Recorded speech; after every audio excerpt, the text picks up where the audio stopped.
नमस्कार दोस्तों, मैं दिव्यांश आप सभी का स्वागत करता हूं आपके अपने चैनल द एग्जाम्स अड्डा में। उम्मीद करता हूं कि आप सभी लोग शाकुशल होंगे। सिलेक्शन एक जिद है और जिन लोगों ने इस बार सिलेक्शन लेना जिद बना रखा है उन्हीं के लिए भारतीय राज्य व्यवस्था में नागरिकता की आज की क्लास लेके मैं आया हूं। अगर आपको हमारा सेशन पसंद आएगा तो लाइक करिएगा, नहीं पसंद आता तो डिसलाइक कर सकते हैं और डिसलाइक के बटन को 2 बार दबाइएगा। आज के सेशन को स्टार्ट करने से पहले आपको दो मेन जानकारियां देना चाहता हूँ। सबसे पहले तो कनिष्क सहायक 5512 का अगर आपका एग्जाम्स लगा है तो इसका complete batch free of cost 0 rupees fees में आप लोगों के समक्ष आ चुका है द एग्जाम्स अड्डा की ओर से, जिसमें आप लोगों को प्रैक्टिस सेट्स मिलेंगे, 20 से ज्यादा practice sets, hand retain notes मिलेंगे, स्टडी मटेरियल मिलेगा, डेली क्लासेस मिलेंगी। और इन सभी चीजों को पाने के लिए आपको करना क्या है, डिस्क्रिप्शन में एक लिंक लगा हुआ है, उस लिंक में एक एनरोलमेंट फॉर्म है, उस एनरोलमेंट फॉर्म को भर दीजिएगा। फिर आपको एक ऐसे व्हाट्सएप ग्रुप में जोड़ दिया जाएगा जहां से आपको ये सारी चीजें प्रोवाइड करा दी जाएंगी। सेकंड जानकारी फर्स्ट तो दी। अब सेशन को दो भागों में डिवाइड किया जा रहा है। पहले आपको कुछ क्वेश्चंस मिलेंगे जिन क्वेश्चंस को आपको जवाब देना पड़ेगा और जो सबसे ज्यादा सही जवाब देगा उसके कमेंट को पिन किया जाएगा। सेकंड पॉइंट्स क्या रहेगा, आपको ये डिटेल क्लासेस मिलेंगी और इसी का जो जो क्वेश्चन 10 क्वेश्चन अभी यहाँ कराए जाएंगे, शाम को प्रैक्टिस सेट्स में इनके सारे क्वेश्चंस कराए जाएंगे। लगभग हर टॉपिक के 70 से 150 क्वेश्चंस तो आपको कराए जाएंगे जो आपके एग्जाम्स में जरूरी होंगे। आज के दिन हम चर्चा करेंगे संघ व राज्य, उसके राज्य क्षेत्रों के बारे में, जिसकी क्लास हम लोगों ने कल की क्लास में ली थी। देखते हैं हमारा पहला क्वेश्चन क्या है। पहला क्वेश्चन आपसे पूछा जा रहा है, सिर्फ 10 मिनट का सेशन होगा, इसके बाद अपने डिटेल टॉपिक्स में आएंगे, तो यहाँ पे आपको जवाब देना है। क्वेश्चन पूछ रहा है, भारतीय संविधान में संघ व राज्य क्षेत्रों से संबंधित प्रावधान किस भाग में दिए गए हैं। क्वेश्चन छोटा सा पूछ रहा है, 4 ऑप्शन दिए गए हैं, एबीसीडी में से कौन सा सही है। जो सबसे ज्यादा सही जवाब देगा उसके कमेंट को मैं अभी पिन करने वाला हूं। अगर एक से ज्यादा लोग सही जवाब देते हैं सबसे ज्यादा, तो उनको भी कमेंट में पिन किए जाएंगे। क्वेश्चन पूछ रहा है, संघ व राज्य क्षेत्रों का प्रावधान किस भाग में दिया गया। देखिए, संघ व राज्य क्षेत्रों का प्रावधान भारतीय संविधान के भाग 1 अनुच्छेद 1 से लेकर 4 तक दिया गया है। दोनों ऑप्शन दिए जा सकते हैं, दोनों को ध्यान रखना है। भाग 1 में आर्टिकल 1 से लेकर 4 तक, यहाँ पे तो हमारा ऑप्शन नंबर ए सही हो गया, तो ए पर टिक लगाएंगे। अगले क्वेश्चन को स्विच करते हैं, देखते हैं। अगला क्वेश्चन पूछ रहा है, भारत का क्षेत्र कौन सा अनुच्छेद परिभाषित करता है। अच्छा, भारत का क्षेत्र कौन सा अनुच्छेद में बताया गया, अनुच्छेद 1 में, 2 में, 3 में, 4 में। भारतीय संघ व उसके राज्य क्षेत्रों का वर्णन आर्टिकल 1 से 4 तक भाग 1 के अंतर्गत किया गया है, परंतु भारत राज्यों का संघ है, भारत राज्यों का संघ है, तथा यह संघ किसी भी तरह के आर्गुमेंट्स की उपज नहीं है। ये भारतीय संविधान के आर्टिकल 1 के तहत कहा गया है, भारत अर्थात इंडिया राज्यों का संघ है तथा यह संघ किसी भी आर्गुमेंट्स की उपज नहीं है। भारत के बारे में एक और पूछी जा सकती है, भारतीय संविधान के किस अनुच्छेद में भारत के 2 नाम बताए गए हैं। भारत के 2 नाम कौन से, भारत अर्थात इंडिया राज्यों का संघ होगा, भारत अर्थात इंडिया राज्यों का संघ होगा, तथा यह संघ किसी भी तरह के आर्गुमेंट्स की उपज नहीं होगी।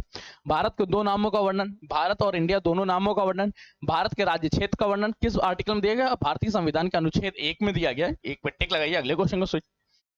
नए राज्य के गठन का अधिकार किसके पास होता है। नए राज्य का गठन राष्ट्रपति कर सकता है, संसद कर सकते हैं, विधानमंडल कर सकता है या सर्वोच्च न्यायालय कर सकता है। किसके पास ये पावर होती है कि वो नए राज्यों का गठन कर सके। देखो, नए राज्यों के गठन का अधिकार है वो एकमात्र संसद के पास है।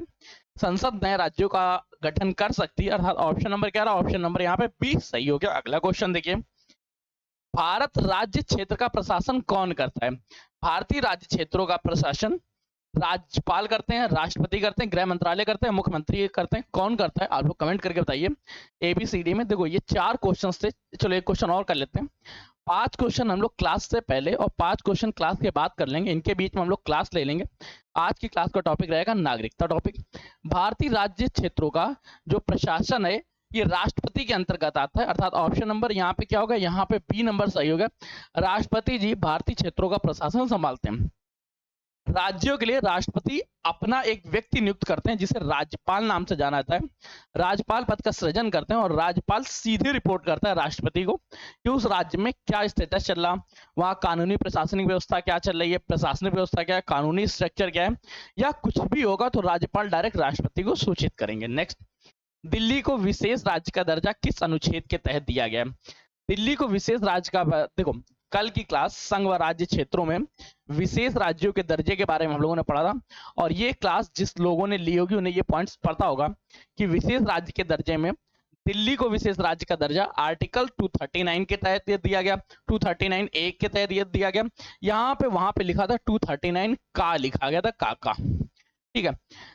और 240 में दिया गया, 241 में। ये ऑप्शन थे, एबीसीडी में कौन सा सही है जल्दी से आप लोग कमेंट करिए और फिर मैं सेशन को स्टार्ट करता हूँ। ध्यान रखो, दिल्ली को विशेष राज्य का दर्जा भारतीय संविधान में आर्टिकल 243 ए के तहत दिया गया, या 248 का कहीं लिखा दिखाएगा, कहीं गया पे इसको आ और आ भी लिखा दिखाई देगा, तो दोनों को ध्यान रख के सही मानिएगा। ऑप्शन नंबर क्या होगा यहाँ पे? ऑप्शन नंबर बी सही हो गया। अब चलते हैं सेशन में हैंड रिटन नोट्स के पास, और जहां पे हम लोग चर्चा करेंगे नागरिकता के बारे में। आज की क्लास में हम लोग चर्चा करने वाले हैं नागरिकता के बारे में कि नागरिकता क्या होती है, नागरिकता किसको दी जाती है, किस तरह से दी जाती है। नागरिकता को समझने से पहले आपको दो चीज समझनी पड़ेगी। जैसे ये एक राज्य क्षेत्र है, जैसे सपोज ये राज्य क्षेत्र है, यहाँ पे दो तरह के लोग रहे होंगे। एक वो जिनका जन्म यहाँ पे हुआ है, जो यहाँ पे लंबे समय से रह रहे हैं, तथा कुछ ऐसे होंगे जो यहाँ भ्रमण करने आए होंगे, अल्पकाल के लिए ठहरेंगे, कुछ समय यहाँ पे रुकेंगे। तो जो व्यक्ति जन्म से ले रहा है, हमेशा रहता है, इसको यहाँ का नागरिक बोलते हैं। इनको यहाँ पे सिटीजन नाम से जानते हैं। किस नाम से? सिटीजन नाम से। जो कुछ समय के लिए भ्रमण करने के लिए, घूमने के लिए, इसे यहाँ पे फॉरेनर के नाम से जाने जा रहे होते हैं, या विदेशी के नाम से जाने जा रहा होता है। नागरिक और विदेशी होने का फायदा क्या है? अगर आप किसी देश की नागरिक हैं तो वहां पे आपको विशेष अधिकार दिए जाएंगे, कुछ बेनिफिट्स दिए जाएंगे, और वहां के एक्टिव प्रशासनिक व्यवस्था में आप अपना भाग ले सकते हैं। आप वहां प्रधानमंत्री बन सकते हैं, राष्ट्रपति बन सकते हैं, राष्ट्राध्यक्ष बन सकते हैं, तथा समस्त प्रशासनिक पदों को धारण कर सकते हैं। वहीं विदेशियों की इस चीज में थोड़ी सी लिमिटेशन रहती है। आजादी तो दी जाती है, लेकिन आजादी के अलावा बाकी कई चीजों पर रोक लगाई जाती है, उन्हें कई चीजें फेस करना पड़ता है।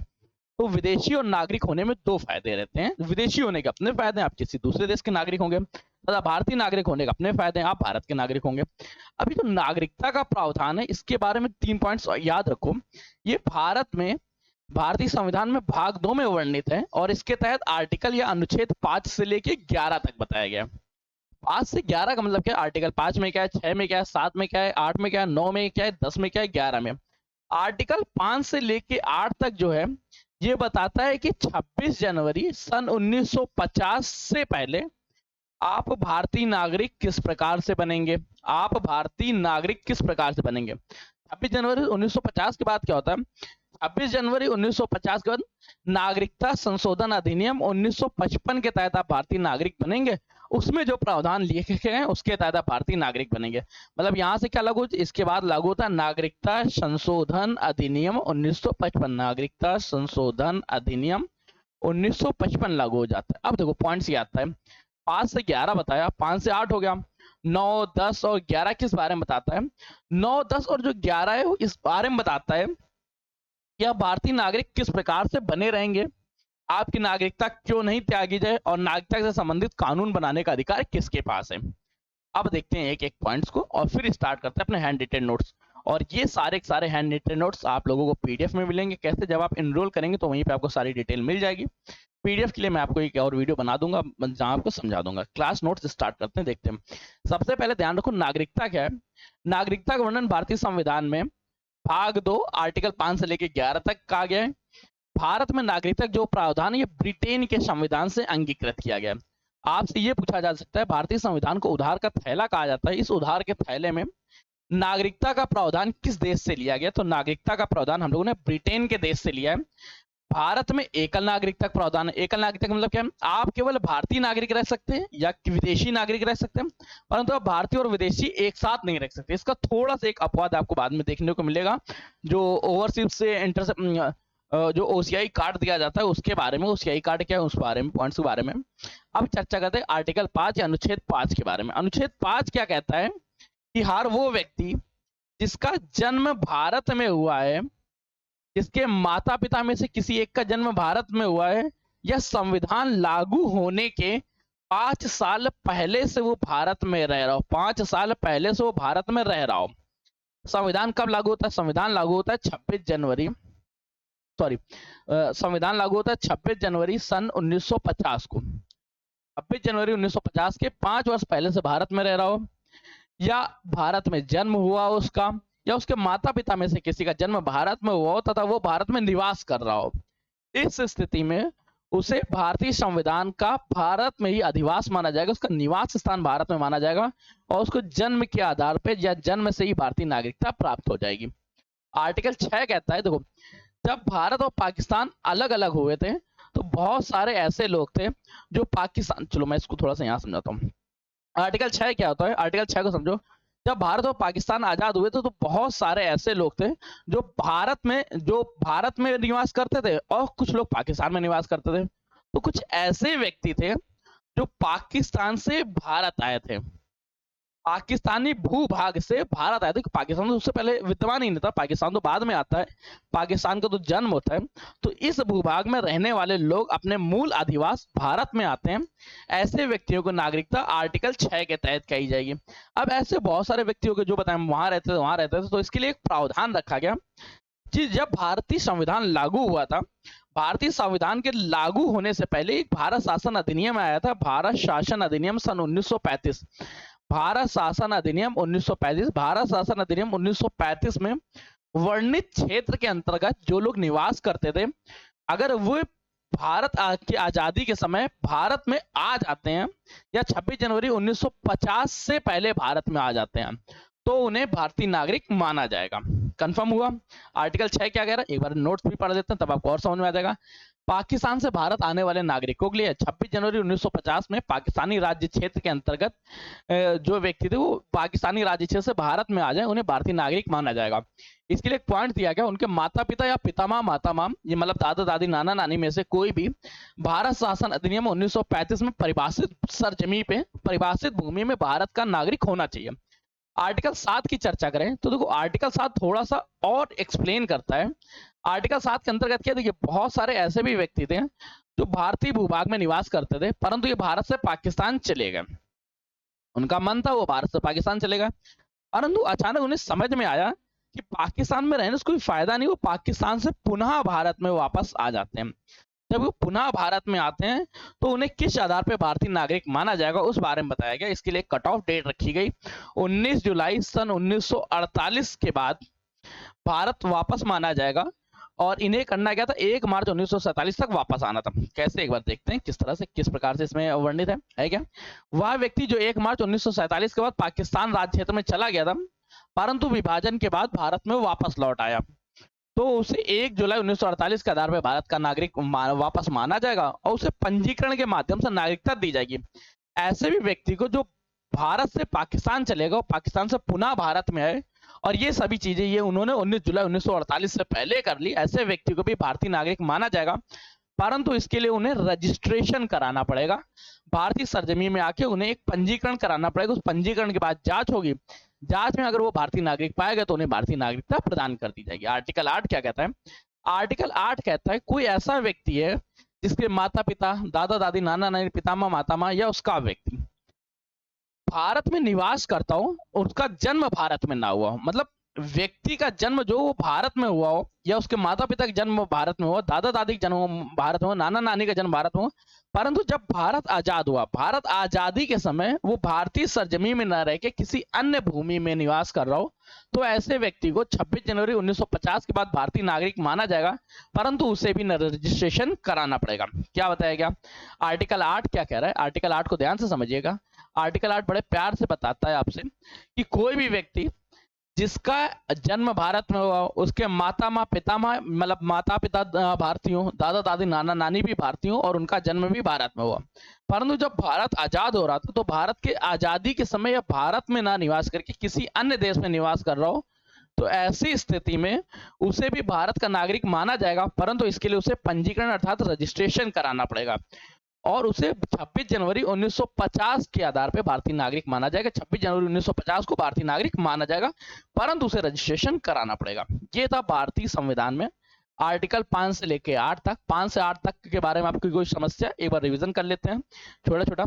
आर्टिकल 5 क्या कहता है, आर्टिकल 5 कहता है कि जन्म के आधार पर नागरिकता किस प्रकार से दी जाएगी, किसको दी जाएगी।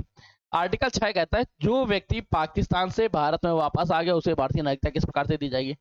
आर्टिकल 7 कहता है कुछ व्यक्ति भारत से पाकिस्तान चले गए तथा पाकिस्तानी सरजमी से वापस भारत आते उन्हें किस प्रकार से नागरिकता दी जाएगी? आर्टिकल 8 कहता है कि हर वो व्यक्ति जिसका जन्म भारत में हुआ, उसके माता पिता, दादा दादी, नाना नानी का जन्म भारत में हुआ, परंतु वह व्यक्ति भारत आजादी के समय भारत के बाहर निवास कर रहा हो, तो ऐसे व्यक्ति को भारतीय नागरिकता किस प्रकार से दी जाएगी? 5 से लेकर 8 तक तो कोई डाउट नहीं है, इतना कंफर्म हो गया। अब चर्चा करते हैं आर्टिकल 9 के बारे में। आर्टिकल 9 के बारे में ध्यान से पढ़ो। आर्टिकल 9 एक बड़ा प्यारा सी चीज कहता है कि देखो, 9 का मतलब 9 बांट कर देंगे, हम तुम्हें त्यागने के बारे में बताएंगे कि आपकी भारतीय नागरिकता किस आधार पे विभाजित की जाती है, आप भारतीय नागरिक किस आधार पर नहीं रहेंगे। भारतीय नागरिकता को त्यागने की परंपरा या त्यागने की विधि के बारे में आर्टिकल 9 में बताया गया। इसमें क्या कहा गया? अगर कोई व्यक्ति स्वेच्छा से अपनी नागरिकता त्यागना चाहता हो, त्याग सकता है। अगर उसने किसी दूसरे देश की अगर उसने स्वेच्छा से किसी दूसरे देश की नागरिकता अर्जित कर ली हो, तो उसे की भारतीय नागरिकता स्वतः समाप्त हो जाएगी। आर्टिकल 10 क्या कहता है? आर्टिकल 10 कहता है अगर कोई व्यक्ति एक बार भारतीय नागरिक बन गया तो वह लगातार भारतीय नागरिक बना रहेगा जब तक संसद में कोई कानून नया न उत्पन्न किया जाए, नागरिकता संशोधन न किया जाए, या उसकी नागरिकता को ग्रहण करने में ही कोई डाउट्स हो, कोई डॉक्यूमेंट्स गलत सबमिट किया हो। आर्टिकल 10 कहता है नागरिकता के निरंतरता के बारे में कि नागरिकता लगातार बनी रहेगी। अब आर्टिकल 11 और पढ़ लेते हैं। आर्टिकल 11 क्या कहता है? आर्टिकल 11 अनुच्छेद 11 आपसे कहता है कि नागरिकता से संबंधित सारे प्रावधान केवल संसद में बनाए जाएंगे। नागरिकता संशोधन अधिनियम, अभी तक जितने भी नागरिकता संशोधन किए जाएंगे वो सभी के सभी केवल और केवल संसद में किए जाएंगे, संसद के अलावा कहीं और नहीं किए जाएंगे। नोट्स भी देख लेते हैं एक बार। आर्टिकल 9 क्या कहता है? नागरिकता के त्यागने के बारे में बता रहा है। अगर किसी व्यक्ति ने किसी विदेशी राज्य की नागरिकता स्वेच्छा से ग्रहण कर ली तो उसे भारतीय नागरिकता समाप्त हो जाएगी। आर्टिकल 10 कहता है नागरिकता की निरंतरता के बारे में। प्रत्येक वह व्यक्ति जो नागरिक विधि के उपबंधों के अधीन भारतीय नागरिक है, वह संसद द्वारा बनाई गई विधि के तहत भारत का नागरिक रहेगा जब तक विधि समाप्त नहीं हो जाती, जब तक संशोधन न किया जाए। आर्टिकल 11 कहता है कि कोई भी व्यक्ति नागरिकता से संबंधित कानून नहीं बना सकता। नागरिकता से संबंधित प्रावधानों को बनाने का एकमात्र अधिकार संसद के पास है। अब चर्चा करते हैं नागरिकता संशोधन अधिनियम। अच्छा, ये नागरिकता संशोधन अधिनियम है क्या? ये कौन सी बला है कि आपको पढ़ना चाहिए, आपको समझना चाहिए नागरिकता संशोधन अधिनियम है क्या? ठीक है, ये सारे प्रावधान 26 जनवरी 1950 के तहत थे, परंतु एक चीज है कि भारतीय संविधान में लगातार संशोधन किए जाते हैं और जो वीक पॉइंट्स बचता है उसको हटा के नए स्ट्रॉन्ग पॉइंट्स को रखा जाता है। इसी क्रम में नागरिकता से संबंधित भी समय समय पे जरूरत हुई और हम लोगों ने सुधार किए। नागरिकता से संबंधित समय समय पे हमें आवश्यकता पड़ी कि हम नए नए प्रावधानों को जोड़े। जो नए नए प्रावधानों को जोड़े गए उस क्रम में सबसे पहले सिटीजनशिप अमेंडमेंट एक्ट। अच्छा, इसको CAA क्यों लिख रहा है? देखो, सीधी सीधे नागरिकता संशोधन अधिनियम, नागरिकता संशोधन अधिनियम। इसको अगर अंग्रेजी भाषा में लिखेंगे तो लिखेंगे citizenship amendment act. Citizenship amendment act सबसे पहले 1955 में देखने को मिलता है, CAA 1955। 1955 के बाद नागरिकता संशोधन अधिनियम 1986। 1986 के बाद 1992। 1992 के बाद सन 2003। 2003 के बाद 2015 में आता है। 2015 बाद 2019 में है। ये समय समय पर नागरिकता संशोधन में सुधार किए गए, नागरिकता संबंधित प्रावधानों में सुधार किए गए, तो इनको याद रखिएगा। 1955, 1986, 1992 कुल 6 नागरिकता संशोधन अधिनियम हुए हैं। इनमें से 2019 का लेटेस्ट है। 2019 में भारत ने बांग्लादेश के साथ असीमांकित बॉर्डर या सीमा रेखा का सीमांकन तय किया था। अब इस पॉइंट्स को आगे देखते हैं और अच्छे से देखते हैं। नागरिकता संशोधन अधिनियम 1955 के तहत नागरिकता प्राप्ति के 5 माध्यम बताए गए। जन्म के आधार पर, वंशक्रम के आधार पर, पंजीकरण के आधार पर, देशीकरण के आधार से, भूमि अर्जन के आधार से। वहीं नागरिकता को समाप्त करने के 4 बताए गए। 3 बताए गए, स्वतः त्यागने पे, वंचित किए जाने पे, पर्यवेक्षण में, और एक पॉइंट और लिख दिएगा, चौथा पॉइंट, अगर आप शत्रु देश की मदद करते हैं युद्ध क्षेत्र में, तब भी आपकी नागरिकता समाप्त हो सकती है। 2 पॉइंट्स और, शत्रु भूमि पर जन्म लेने वाले व्यक्तियों की नागरिकता समाप्त हो जाएगी। विदेशी राजदूत तथा मंत्रियों के उत्पन्न बच्चों को भारतीय नागरिकता नहीं दी जाएगी, क्योंकि जो विदेशी राजदूत भारत में निवास कर रहे हैं वो तो जब उनके चाइल्ड्स वगैरह का जन्म होगा तो वो जन्म तो भारतीय सरजमीन पे होगा, परंतु उन्हें जन्म के आधार पर नागरिकता नहीं दी जा सकती तथा उन्हें किसी भी स्थिति में भारतीय नागरिकता नहीं दी जाएगी। वे जिस देश के राजदूत है उसी देश की नागरिकता उनके पास रहेगी। अब हम लोग यहाँ पे चर्चा करते हैं जन्म के आधार पर भारतीय नागरिकता किस आधार पर दी जाती है। अगर किसी व्यक्ति का जन्म भारतीय राज्य क्षेत्र में हुआ हो, उसके माता पिता का जन्म भारतीय राज्य क्षेत्र में हुआ, तो उसे जन्म के आधार पर भारतीय नागरिकता प्रदान की जाएगी। इसके भी कुछ क्लॉज हैं, कुछ अपवाद है, उनको ध्यान रखिए।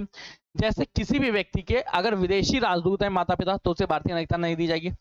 शत्रु सरजमी में माता पिता शत्रु सरजमी के तो उन्हें भारतीय नागरिकता नहीं दी जाएगी। वंश परंपरा के आधार पर, वंश परंपरा के आधार पर क्या है, 26 जनवरी 1950 के बाद व्यक्ति का जन्म भले ही भारत के बाहर हुआ हो, परंतु उसके माता पिता में से कोई भी व्यक्ति अगर भारतीय नागरिक है तो उसे भारतीय नागरिकता वंश परंपरा के आधार पर दी जाएगी।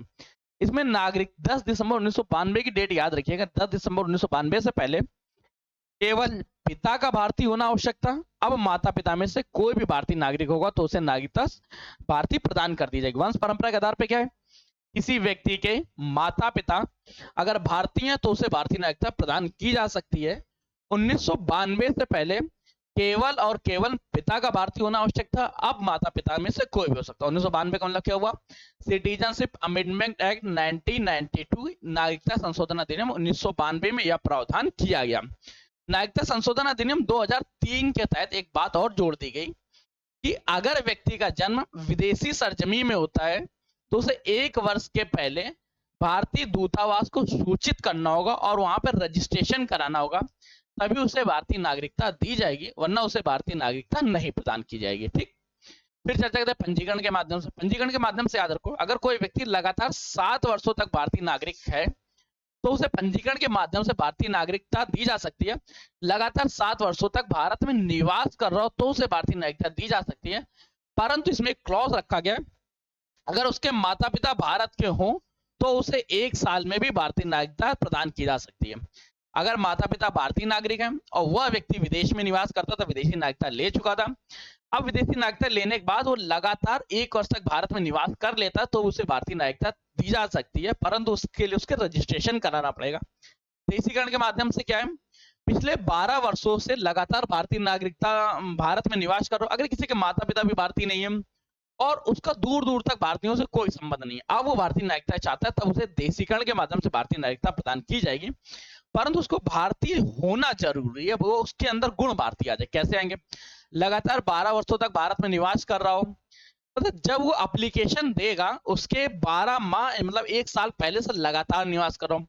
ये 12 वर्ष का मतलब क्या है, अपने पूरे जीवन काल में वो कभी भी 12 वर्ष तक, कभी 3 साल, कभी 2 साल, कभी 1 साल, इस तरह 12 सालों तक रहने लगा हूँ, तथा लास्ट के 1 वर्ष से तो लगातार भारतीय नागरिक रह रहा हूँ, भारत में ही निवास कर रहा हूँ और भारतीय मूल भाषाओं में से, भारतीय संवैधानिक भाषा में से किसी एक भाषा का ज्ञान हो तो उसे देशीकरण के माध्यम से भारतीय नागरिकता दी जा सकती है, परंतु इसके लिए उसे रजिस्ट्रेशन कराना पड़ेगा। भूमि अर्जन के माध्यम से क्या है, अगर कल के दिन हम पाकिस्तानी सरजमी को अपने अंदर शामिल करते हैं या पाकिस्तान हमारे में अंदर शामिल हो जाता है तो उन्हें भारतीय नागरिकता स्वतः प्राप्त हो जाएगी, क्योंकि भूमि अर्जन के माध्यम से भारतीय नागरिकता उस देश के समस्त नागरिकों को प्राप्त हो जाती है। तो ये थे भारतीय नागरिकता संशोधन अधिनियम 1955 में प्रावधान, जिसके तहत वर्तमान समय में आप भारतीय नागरिकता ले सकते हैं। समय समय में कुछ संशोधन किए गए उनके बारे में। अब नागरिकता त्यागना किस प्रकार से, नागरिकता त्यागने बारे में ध्यान रखिएगा। आर्टिकल 9 के तहत अगर आप किसी भी देश की नागरिकता ग्रहण कर लेते तो भारतीय नागरिकता आपकी स्वतः त्याग हो जाएगी। स्वयं त्यागना चाहे तो त्याग सकते हैं, युद्ध देश में या युद्ध काल में शत्रु देश की मदद कर दो तो त्याग देंगे, संविधान के प्रति अनिष्ठा दिखाएं तो त्याग देंगे। जब आप नागरिकता ग्रहण कर रहे थे उस समय अपने गलत तथ्य दिए थे तब भी आपकी नागरिकता समाप्त हो जाएगी। किसी स्त्री अगर विदेशी नागरिक के साथ विवाह कर लेती है तो उसे भारतीय नागरिकता त्याग, उसकी भारतीय नागरिकता समाप्त हो जाएगी, परंतु इसके कुछ अपवाद देखने को मिलते हैं। तो राष्ट्रपति की परमिशन के तहत आप भारतीय नागरिकता के साथ किसी से भी विवाह कर सकते हैं। लगातार 7 वर्षों तक विदेश में रहते हैं। और यहाँ एक पॉइंट और याद रखिएगा, अगर आप भारतीय दूतावास को सूचित नहीं करते, तो भी आपकी भारतीय नागरिकता समाप्त हो जाएगी। नागरिकता संबंधी कुछ संशोधन किए गए जिसके बारे में आपको बताया गया। अब एक पॉइंट याद रखो, नागरिकता संशोधन अधिनियम 2019 में क्या क्या कहा गया, जो अभी लेटेस्ट है इसलिए याद रखने आए। ये 3 देशों को प्रभावित करता है, अफगानिस्तान, पाकिस्तान और बांग्लादेश।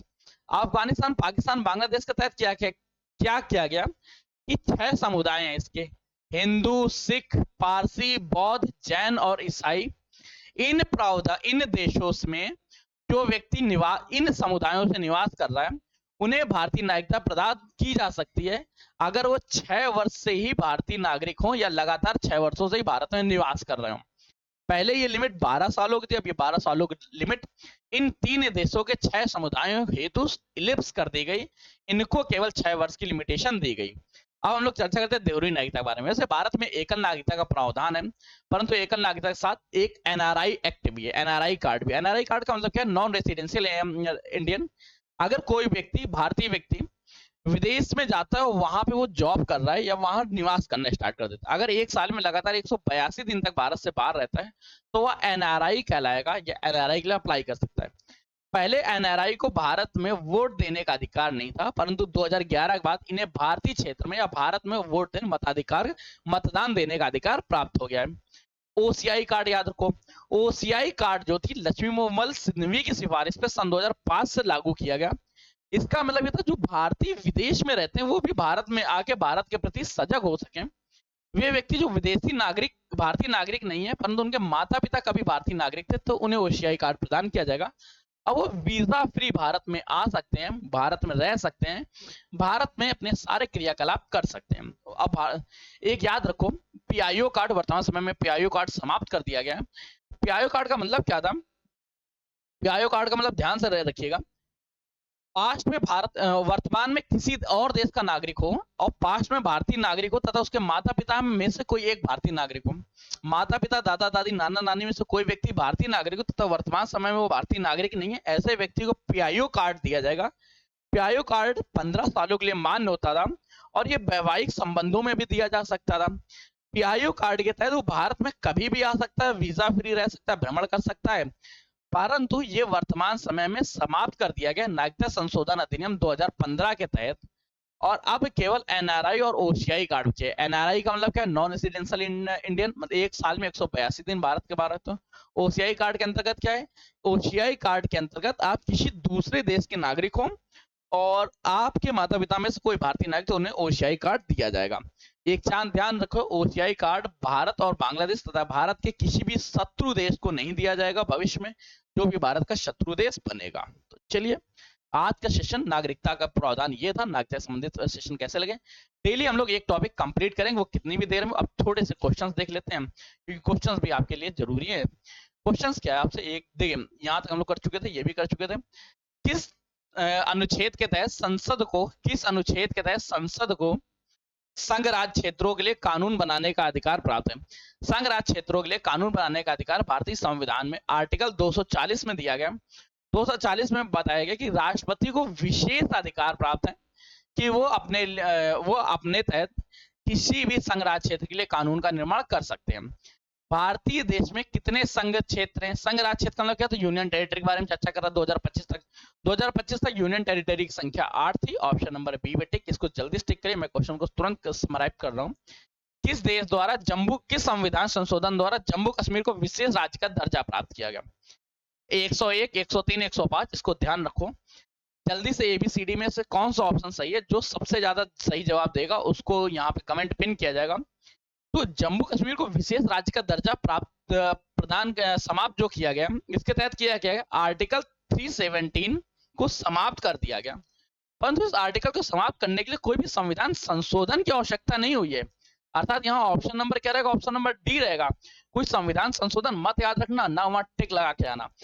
किसी भी संविधान संशोधन द्वारा जम्मू कश्मीर का विशेष राज्य का दर्जा नहीं समाप्त किया गया। केवल इसमें एक आर्टिकल 370, 335A दोनों को समाप्त कर दिया गया, बस, और कुछ नहीं किया गया। नेक्स्ट पॉइंट देखते हैं। इस अनुच्छेद के तहत नए क्षेत्र को भारत में शामिल किया जाएगा। कोई नया क्षेत्र है उसको अगर भारत में शामिल करना तो दो आर्टिकल पढ़े थे, आर्टिकल 2, आर्टिकल 3। आर्टिकल 3 क्या कहता है? आर्टिकल 3 कहता है वो भारतीय सरजमी का पार्ट होना चाहिए। उसके नाम में परिवर्तन, राजधानी में परिवर्तन, क्षेत्र में परिवर्तन, क्षेत्र स्थान में परिवर्तन।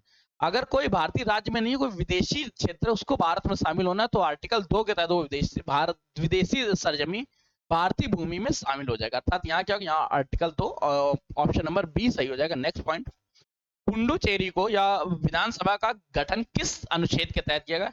पुडुचेरी राज्य की विधानसभा का गठन आर्टिकल 239 के तहत किया गया। अर्थात ऑप्शन नंबर क्या रहा? ऑप्शन नंबर ए यहाँ पे सही रहा। नेक्स्ट पॉइंट, अगला क्वेश्चन।